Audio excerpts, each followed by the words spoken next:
이름으로 축복합니다. 오늘 14절 마지막 절에 있는 말씀을 제목을 좀 삼아봤습니다. 장성한 자, 선악을 분별하는 자라는 제목으로 말씀을 나누려고 합니다. 우리는 신앙인입니다.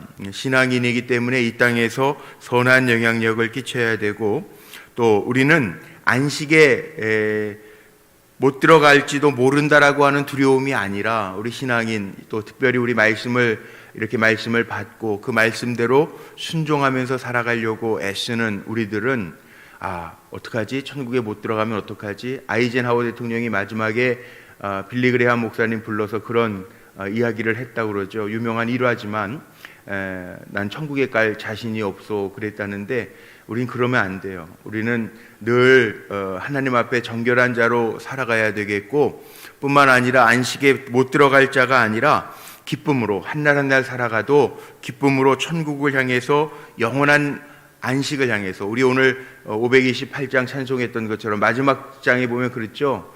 주 예수 우리를 부르는 소리, 우리에겐 영원한 집이 있다고요. 돌아갈 집이 있다고요. 그 믿음으로 그 영원한 안식, 영원한 집을 향해서 한 걸음 한 걸음 나아가면서 살아가는 것, 그것이 바로 우리 신앙이에요. 이 5장, 히브리서 5장의 말씀은요, 열심히 성장하고 자라나는 장성한 분량에 이르기까지 자라가야 하는 신앙인의 모습을 강조하고 있습니다. 예수님이 그러셨던 것처럼 우리도 그래야 된다라고 하는 말씀입니다.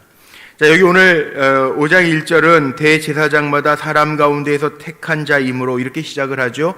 대제사장이 되시기 위하여 많은 일을 겪으신 예수님에 대한 이야기 먼저 합니다.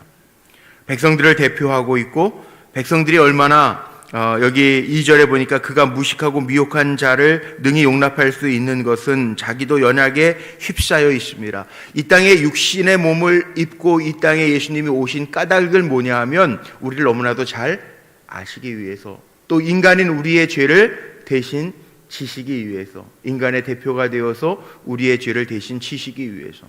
자, 한번 생각해 보십시오. 예수님이 하나님의 아들이에요. 배고플 때 돌덩어리를 떡으로 만들 수 있는 능력이 예수님께 없었을까요? 있습니다.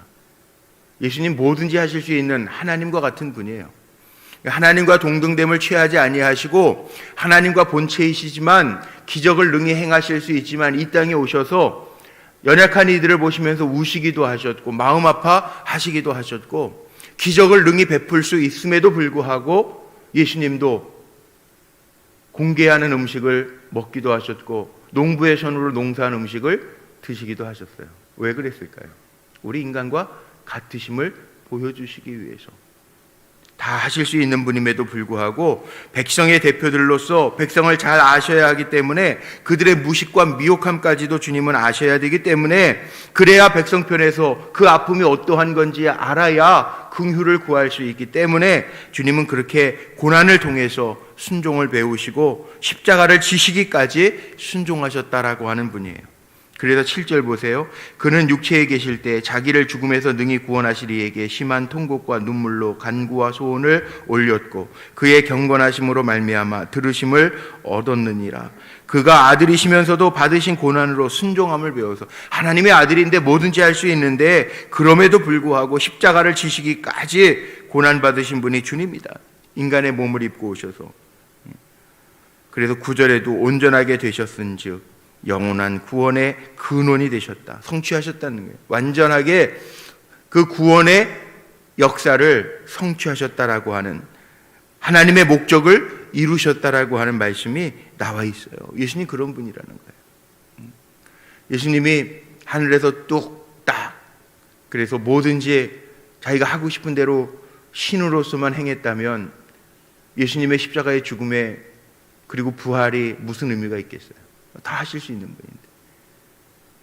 그런데 우리 인간의 몸을 입고 오셔서 우리 인간의 마음도 아시고 자기의 연약함도 인간이시기 때문에 아셔서, 그래서 뭐라고 이야기합니까? 여기 오늘 말씀 속에 보니까, 그러므로 백성을 위하여 속죄제를 드림과 같이 또한 자기를 위하여도 드리는 것이 마땅하니라. 대제사장으로서.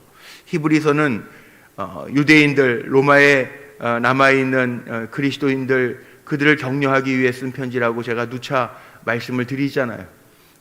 그들에게 주님도 고난당하셨잖아. 주님도 히브리 사람들 대제사장의 역할이 뭔지 알아요. 하나님과 인간의 중보자로서 역할을 알아요. 대제사장이 인간의 연약함을 몰랐다면 하나님 편에서만 있을 거예요. 그런데 그렇지 아니하고 인간의 연약함도 죄악도 미혹도 무식도 다 알기 때문에 하나님 앞에 나아갈 때 대제사장의 의미가 뭐예요? 흠 없는 어린 양 숫송아지 하나님 앞에 드림으로써 인간의 죄를 속죄를 대신 아래는 그 중보자의 역할을 감당하죠. 주님이 그 역할을 감당하시기에 합당한 분이고 우리도 존귀한 자이기 때문에 그 일을 계속해야 되는데 여기 오늘 말씀 속에 나와 있는 게 그거 아닙니까? 우리도 주님이 오늘 부르신 너는 내 아들이라 내 자녀라 칭하신 자들이기 때문에 우리도 하나님의 목적과 일을 가지고 온전한 하나님의 사람으로서 성장하면서 그 사도 바울이 얘기하는 에베소서에 나오는 장성한 분량에 이르기까지 우리도 자라야 된다는 거죠. 주님이 그러셨던 것처럼 고난 속에서 온종한 순종을 배워야 되고 인생을 허비하지 말고 날마다 본향 앞으로 전진하는 삶을 살아야 되는 것. 그게 주님이 원하시는 삶이라는 거예요. 자, 그래서 변절을 경계하다 제목이 11절 위에 붙어 있습니다. 지금 제가 히브리서는 계속 반복하지 않아요? 아마 이제 마음에 새기셨을 텐데 지금 로마의 박해 속에서 변절하는 사람들이 많은데 그들을 경계하고 그들을 권면하기 위해서 지금 이 편지를 쓴다고 그랬어요. 지금 상황에서 보지 말고 2000년 전에 네로 황제의 박해 시대 때를 한번 생각하면서 보면 지금 예수 부인한다 그러면 살려주고 서문학교의 폴리캅 주교처럼 예수 부인하지 않으면 죽인다고 할지라도 서문화 폴리캅 감독이 뭐라고 이야기합니까? 80평생 한 번도 주님이 나를 부인하지 않으시고 나를 도와주셨는데 내가 살고자 주님을 부인하겠느냐? 아니라는 거예요. 화형당할지라도 영원한 불못에 던져지는 것보다 오히려 내가 지금 이렇게 몸은 죽일 수 있지만 능히 영혼은 죽일 수 없는 자에게 간다. 그거잖아요. 우리도 마찬가지라는 거예요. 인생 허비하지 말고요. 잠깐의 쾌락 거기에 넘어지지 말고 우리 무식해요. 우리 미혹 많이 받아요. 그런데 거기에 쓰러지지 말고 지금 권면하는 거예요. 어린아이들 유괴할 때 요즘 그런 얘기 하면 안 되지만 어린아이들 유괴할 때 우리 옛날에 할머니 할아버지들 아이들 학교 보내면서 부모님들이 뭐라 그래요? 절대 뭐 사준다고 따라가지 마라. 애들은 미혹되기가 쉬우니까. 아는 사람이라고 엄마가 부른다고 따라가지 마라. 그런 얘기 하잖아요. 어린아이는요 그렇다는 거예요. 미혹되기가 쉽다는 거예요. 하나님의 말씀, 의의 말씀을 경험하지 못한 자요. 여기 13절 젖을 먹는 자마다 어린아이니 의의 말씀을 경험하지 못한 자다.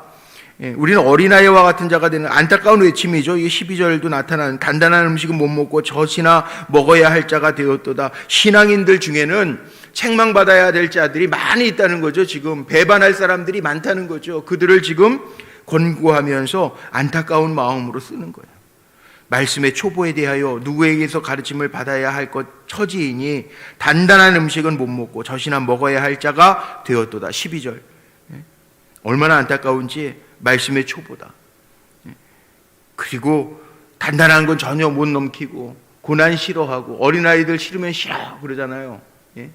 자기 좋은 거 불량식품도 달라고 그러잖아요. 애들 떼쓰잖아요. 그 어린아이와 같은 모습을 계속 갖고 있으니 이게 안타까운 외침이에요. 말씀의 초보라는 하나님 말씀의 초보. 언제까지 우리가 초보해야 됩니까? 우리가 얼마나 많이 잘하고 있는지를 한번 보십시오. 언제 알까요? 우리가 잘하는지 안 하는지. 위기 상황에 대처해 보면 알아요. 정말 장성한 자인지 아니면 장성하지 못한 어린아이와 같은 자인지. 어린아이들은 위기에 대처할 능력이 없잖아요. 넘어질 때에도 어른들이 손잡고 가다가 이렇게 건져줘야 안 넘어지잖아요. 그게 어린아이잖아요. 어린아이들은 위기에 대처할 능력이 없어요. 언제 알 수 있느냐? 그 위기 상황 때 어른인지 아이인지 알 수 있어요. 아이들은 모르지만 어른들은 위기 상황들, 삶의 고난 속에서 대처하는 방법들을 배우니까. 그런데 언제까지 초보해야 돼요? 운전 다 해보셨죠? 물론 처음에 운전 배울 때에는 초보입니다. 죄송해요. 이렇게 요즘에는 별의별 말들이 다 있더라고요. 환장하겠죠. 저는 미치겠어요. 이런 재밌는 글들도 막 써가지고 다니더라고요. 근데 언제까지 초보해야 되냐? 운전 배우면서도요. 뭐 몇 달이 지나면 1년이 지나면 운전해 보면서 알잖아요. 신호등도 대기해 보고 위기 상황도 경험해 보면서 적당하게 이럴 땐 이렇게 가면 되는구나. 알잖아요. 이게 배우는 거잖아요.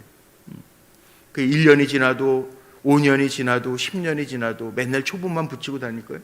그런데 여기 오늘 말씀해 보니까 뭐라고 그랬어요? 하나님의 말씀의 초보에 대하여.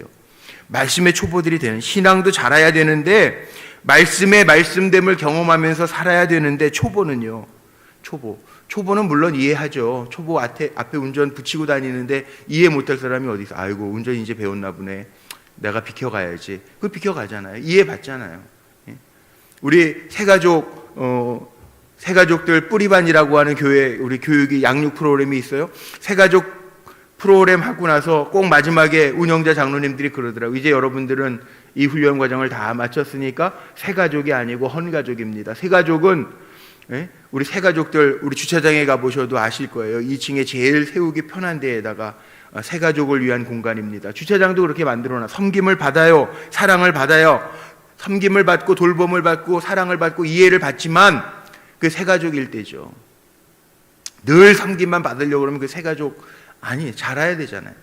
새가족에서 정말 헌가족으로 바뀌어져서 자라면 거꾸로 섬기는 자가 돼야 되고 돌보는 자가 돼야 되고 사랑하는 자가 돼야 되고 이해하는 자가 돼야 되고. 그 새가족 프로그램을 마칠 때쯤 되면요, 이제 자원에서 새가족 훈련을 마치면 이 새가족 훈련을 통해서 많이 성장했습니다. 이제는 저도 섬기는 자의 자리에 있겠습니다. 그래서 새가족반을 섬기는 분들이 꼭 생기거든요. 제가 이제 섬기겠습니다. 저도 잘 섬기겠습니다. 그리고 섬기는 분들이 생겨요. 여기 장성한 자는 그런 사람이라는 거죠. 늘 섬김만 받으려고 그러면 교회에서도요. 1년이 지났는데 5년이 지났는데 10년이 지났는데 누가 나 안 섬겨주면 섭섭하고 삐지는 사람들이 있어요. 반성해야 돼요. 난 어린아이와 같은 자가 아닌지, 나는 아직 단단한 거 먹지도 못하고 젖만 먹는 어린아이가 아닌지 늘 점검하고 회개하고 점검하고 회개해야 돼요. 자라야죠. 하나님의 기쁨이 되게 자라야죠. 자라지 않으면 안 돼요. 그 자리에 있다가 뭐 하나에 미혹돼가지고 가면 안 돼요. 그 하나님 기뻐하시는 삶의 자리가 절대 아니에요. 오늘 말씀 보세요. 14절. 단단한 음식은 장성한 자의 것이니 그들은 지각을 사용함으로 연단을 받아 선악을 분별하는 자들이니라. 지각을 사용함으로 하나님 우리에게 다 지각을 주셔서 이성을 주셨어요. 그러니까 분별할 줄 알아야 돼. 장성하면서 늘 어린아이와 같이 있으면 안 돼요. 그 자리에 있으면 안 돼요. 시간이 지났는데 그대로면 안 돼요. 권사 1년 차하고 권사 30년 차하고 같다 그러면 아니잖아요. 초년 목회자하고 또 여러 성도들을 다 경험하면서 말씀 묵상하고 기도하면서 목회 30년 되면 연회에서도 목회 30년 됐다고 30년 성역 시상을 해요. 30년 동안 잘 감당했다고. 그게 무슨 얘기입니까? 자라야 된다는 거예요. 자라야 된다는 거. 똑같으면 안 되잖아요. 같은 실수를 1년 전에 내가 신앙적인 실수를 했던 것을 1년이 지났는데도 똑같이 한다면 그거는 자라지 않은 거잖아요. 여기 오늘 장성한 자라는 표현이 있어요. 장성한 자. 장성한 자는 지각을 사용함으로 연단을 받아 선악을 분별하는 자들이니라. 선악을 분별할 줄 알아야 되고요. 하나님이 기뻐하시는 게 뭔지를 분별할 줄 알아야 되고요. 하나님의 말씀이 어떤 말씀인지를 분별할 줄 알아야 되고요. 신앙의 진보를 이루는 사람이 장성한 사람이죠. 교회 안에서도 늘 새가족처럼 사는 사람이죠. 늘 새가족처럼. 누가 나 생각해줘야 되고 챙겨줘야 되고 전화해줘야 되고 전화해야 나오고. 새가족 땐 그럴 수 있죠. 새가족들은 우리가 새가족 축제할 때처럼 교회에서 어디서 만나요. 그리고 보통 새가족이 교회에 적응하려면 뭐 학자들이 얘기하는 건데 한 7주 정도는 적용이 돼야 된대요. 적응이 돼야 정착을 한다는 거예요. 처음에는 그럴 수 있잖아요. 그런데 그 다음부터도 1년이 지났는데도 전화해야 나오고 교육자들이 전화해야 행사 나오고 교육자들이 전화해줘야 그 새가족이에요. 그러면 안 돼요. 어린아이들 같이.